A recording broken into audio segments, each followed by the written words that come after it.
In a heist that shocked the world, a small group of thieves, using a basket lift and power tools, managed to break into the Louvre in broad daylight and steal invaluable jewels. Right after the museum opened on Sunday, thieves climbed a ladder that was mounted to a truck while seemingly disguised as construction workers. After breaking into a gallery window, they smashed display cases and grabbed earrings, necklaces, tiaras, and other jewels before making their escape. The stolen pieces, dating back to the 19th century, have been described as priceless, and France's president called the theft an attack on the country's heritage. Christopher A. Marinello, CEO and founder of Art Recovery International, joins Forbes True Crime to discuss the astonishing heist.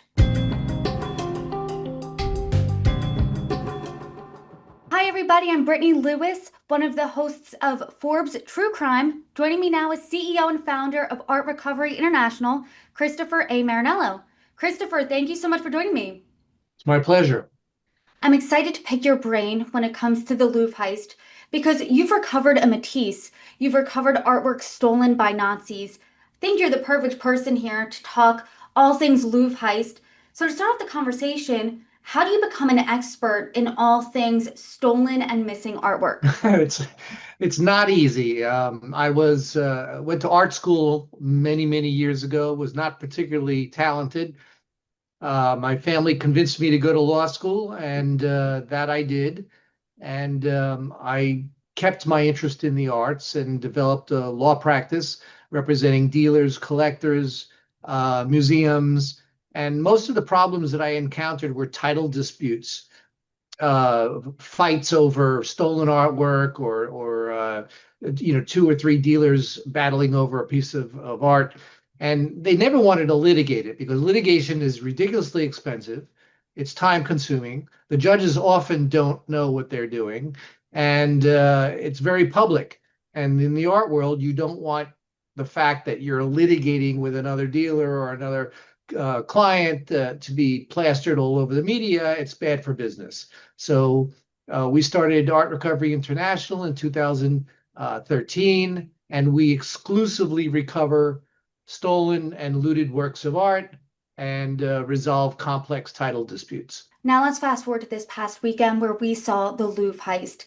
The Louvre is the most visited museum in the world. It's arguably one of the most famous museums in the world. It's certainly the largest, and it houses the Mona Lisa and countless other famous works. It's so rich in history.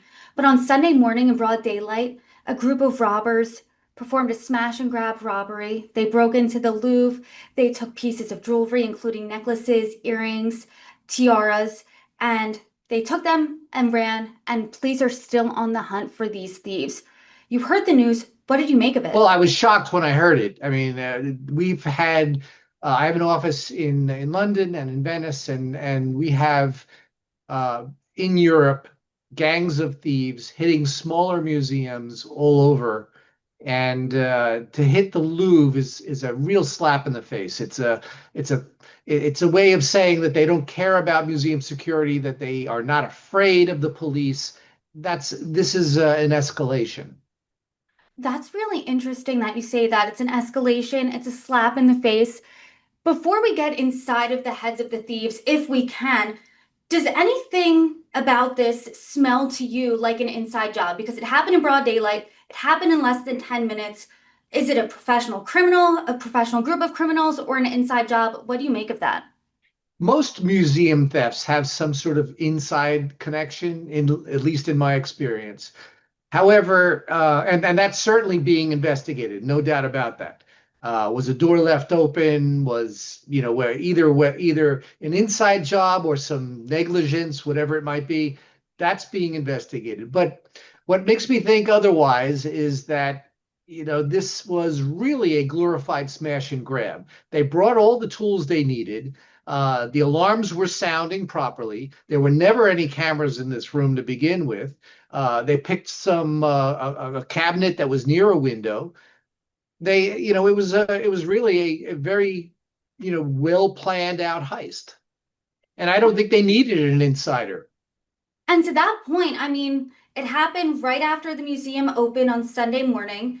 The thieves climbed up a ladder. They seemingly looked like construction workers. They used power tools to go through the window.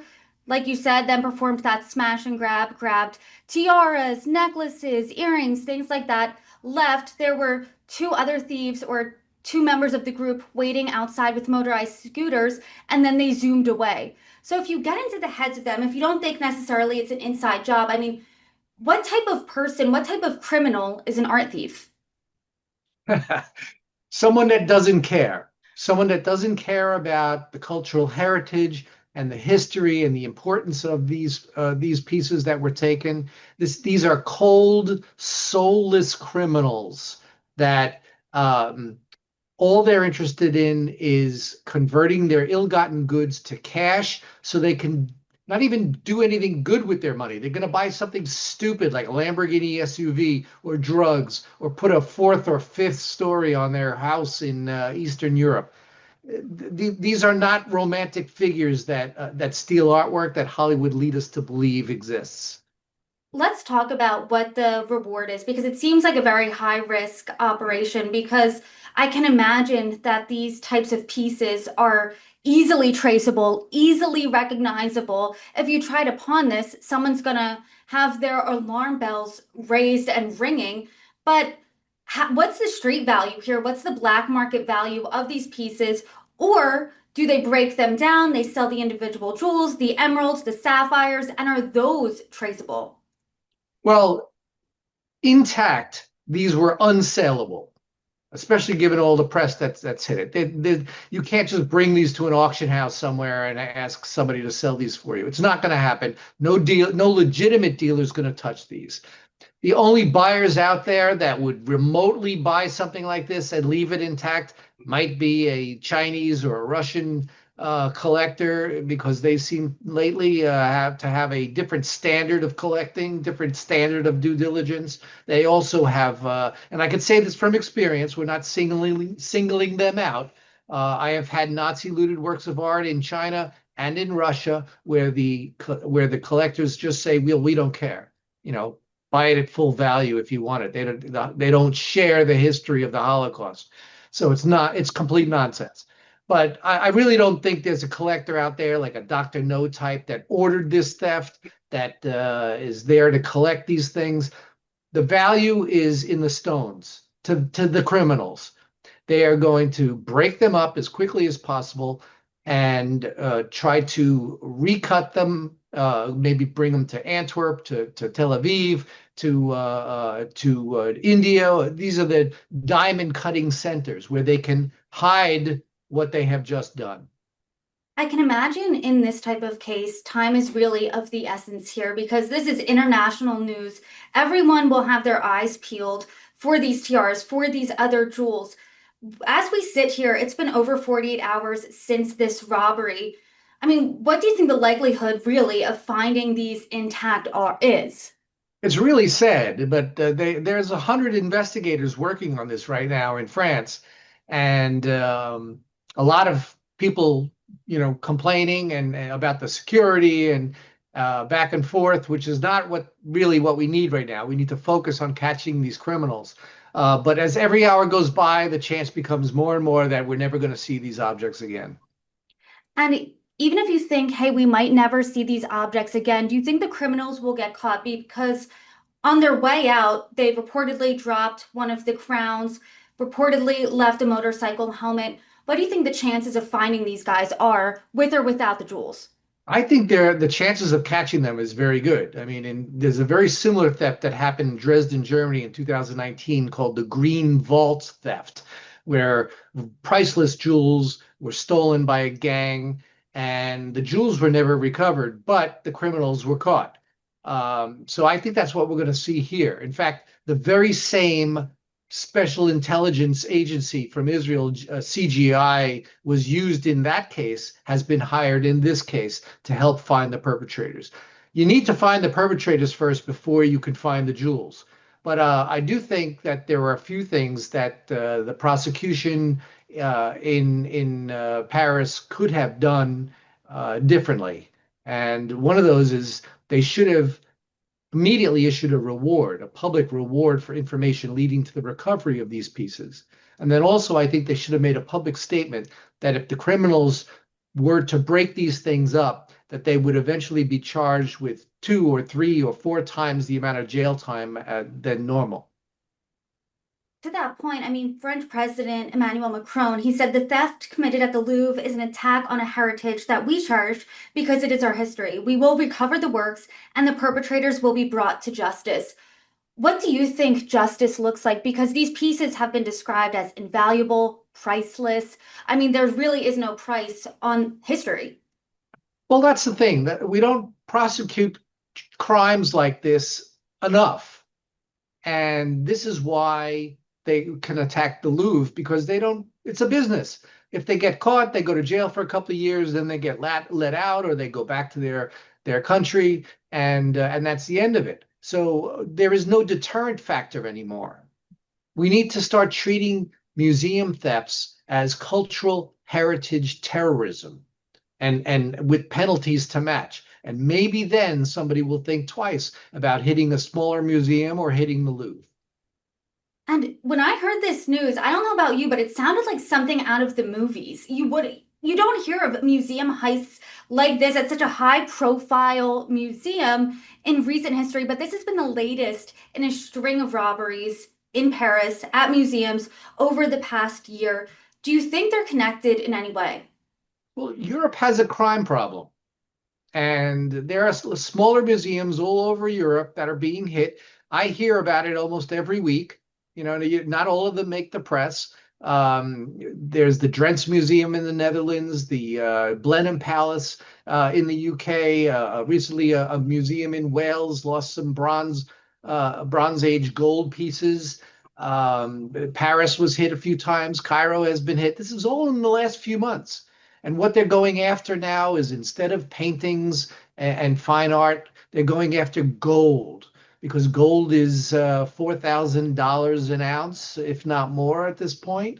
And they're going after stones that they can break up, hide the evidence of their crime, and monetize very quickly.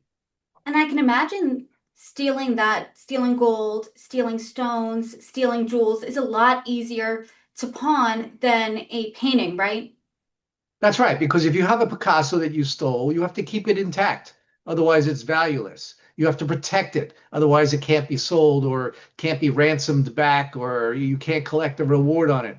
But with respect to diamonds and jewels like this, once they're recut, they become traceless. You cannot trace them back to this particular collection. And this has been seen by many as an embarrassment, a national embarrassment for France. Earlier this summer, back in June, staff at the Louvre walked out. They reportedly said over untenable working conditions. Do you think thieves saw that and maybe thought, hey, now's the opportune moment to strike here? Of course, thieves are watching the news just like anybody else, and they see what's happening. They see these smaller museums being hit. They see people being arrested. They see them getting very short sentences. They see today the UK announced that they were releasing 2,000 hardened criminals from prison because there's no space to keep them. They're letting them out early so that they could have new prisoners come in. So, what does this say? It says we're not afraid of the justice system. We'll do our time. We'll then go out and spend the money that we stole. We're not afraid of museum security anymore. This is a serious problem that needs to be addressed all over Europe. And if not, we're going to see our cultural heritage disappear very quickly. I want to read what the Louvre has said in part about this robbery. They said this, quote, beyond their market value, these items have inestimable heritage and historical value. In your opinion here, as an expert in lost, missing, and recovered artwork, what's lost when priceless and historic pieces go missing or are stolen like this? You can never get back these pieces once they're cut up and gone. I mean, this is what's remaining of the French crown jewels during the French Revolution.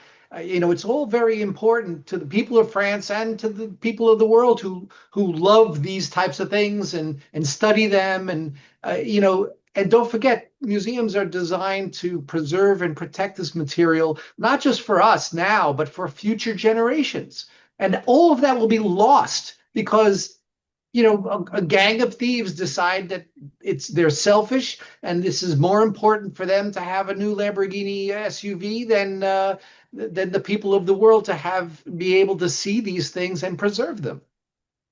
And as you said, time is of the essence here. It's been over 48 hours. These thieves would have moved fast out of here to cut these down, presumably. So, what specifically are you looking out for next? Well, the investigation is continuing furiously. I mean, to hire an outside contractor shows that they are taking this very seriously. And, I don't want to interfere with any investigation that might be going on, but it would be nice to hear some news. And I would like to see a reward being offered as quickly as possible. That's something else that can be done. But at this point, it's up to the investigators. I'm sure what they're doing is chasing down every lead, every gang that they've arrested over the last few months, trying to ask them or get them to rat out the possible thieves and chase anything they can. And I'm sure they have other countries working with them. Eastern European countries, Italian authorities, everyone is all in on this. And to that point about you want to see a reward offered, we keep coming back to time and time again in this conversation. This is priceless, but it seems like to the thieves, money's the only thing on their mind. So, what do you think the price point needs to be for that reward to get people to start talking? Well, generally speaking, you have a percent. You could pick 10 million euros is not a bad place to start. For 10 million euros, you might get an associate of one of these people to come forward and rat them out. I mean, that's not a bad start, and certainly a fraction of what these things are actually worth. Well, we certainly are going to be keeping our eyes out for developments on this story. Christopher, I really appreciate your expertise here because I am no art connoisseur. I almost failed my eighth grade art class. So I appreciate you so much for breaking it down. And as we see developments coming out, I hope you can come back on. Thank you so much for joining me. Thanks for having me. Take care.